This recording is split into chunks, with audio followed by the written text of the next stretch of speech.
Baik pemirsa Pak TV, sekarang Devi lagi berada di Kejati Sumsel. Terkait hari ini ada pengembalian kerugian negara sebesar 600 juta rupiah di tubuh PD/PDE yang disebutkan ada indikasi jual beli gas yang mengakibatkan kerugian duit negara.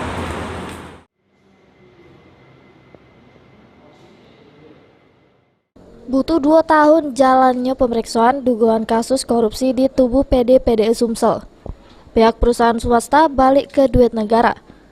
Dari 7 perusahaan yang ngelaku ketagihan fiktif, baru sikok perusahaan yang balik ke kerugian negara, yaitu PT Mulyatara Mandarin, sebesar 652 juta rupiah lebih.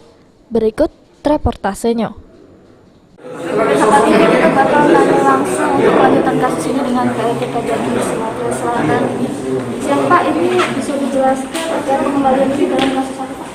Ini dalam kasus penerimaan fee gas yang ada di Sumatera Selatan. Berapa banyak yang dikembalikan untuk hari ini?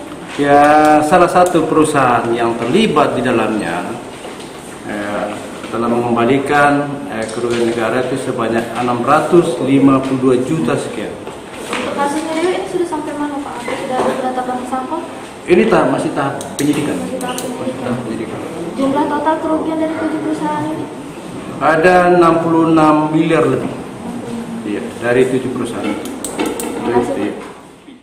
Baik pemirsa Pak TV, itu dia tadi penjelasan dari PLT Kejati Sumsel terkait pengembalian dana kerugian negara senilai kurang lebih 600 juta rupiah terkait kasus dugaan korupsi jual beli gas PD/PDE. Saya Devi bersama juru kamera Sri Febriandi melaporkan.